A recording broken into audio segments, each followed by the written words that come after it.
Brooksaw Antiques here. Today we have this 1948 Smith Corona Sterling vintage portable typewriter. I'm going to show you how to use the functions and make sure they all work.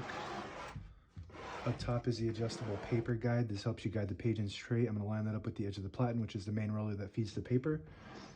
And it has two paper support arms that flip up from the back. And you can either do like an X or straight up.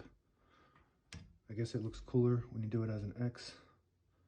And the margins are located behind the carriage, and you just want to make sure they're in between the two paper fingers in front so you don't get stuck on them. I like to have as much clearance as possible. I'm just going to set them right on the edges of that.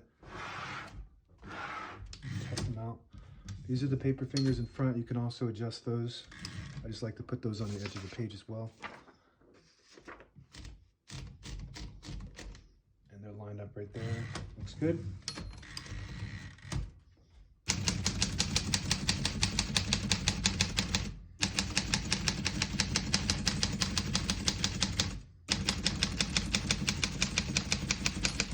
Once you hear the bell, you're at the end of the margin. Hit the sliding space, gets you back to the beginning, and skips 1 or 2 spaces. Right now we have it on single, but if you want double, you just flip that switch forward, it skips 2.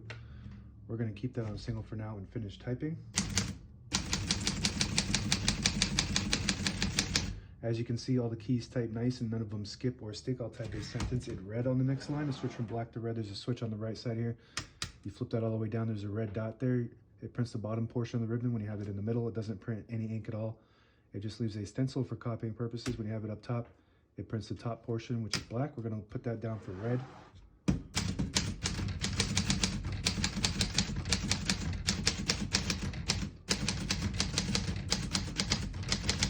Beautiful typing machine. Very nice condition all around. The print looks really good. Really popular model.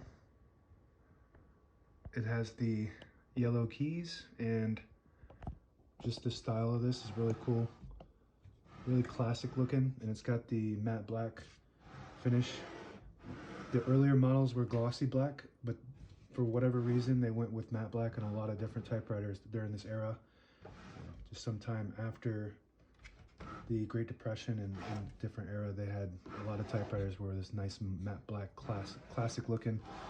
Still fancy, got the fancy handle and the chrome and everything. Really nice condition. To pull the page out easy, there's a switch on the right side here. You flip it forward and it unlocks the rollers underneath the platen, allowing you to pull the page out easy or load thicker paper like carbon copy or cardstock. Make sure you flip that back before you load the next page or else it won't load correctly. I'll put these down for now. Shift on each side and the shift lock on the left. To clear that, hit the shift button again. Backspace above the left shift. Works good.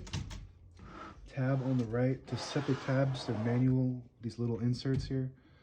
So you take these off and just put them anywhere on this rack, and this rack has a scale to tell you exactly what space it's on. And I got them on 10 space intervals from 10 to 50. Test those.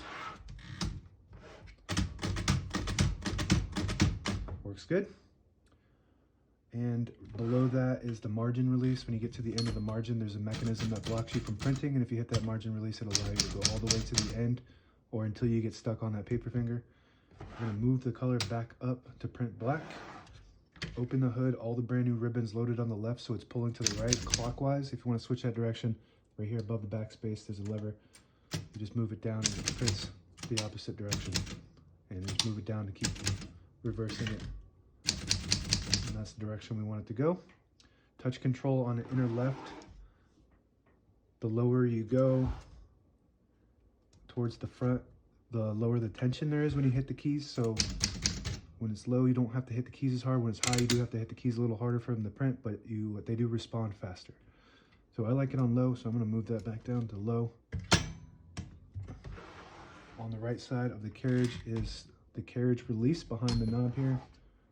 And on the front side of the knob is the carriage lock. So you push that down and it'll unlock the carriage and lock it in the middle.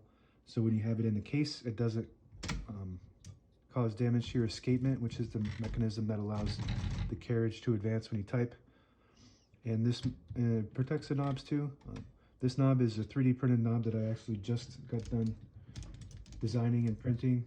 Really nice compared to the original. It's almost exactly the same. It's just different material and probably much more durable.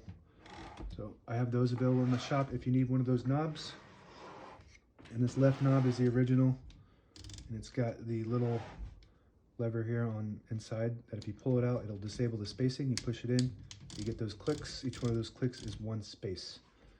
And that's it. Now available on eBay or Etsy. Search Brooksaw Antiques.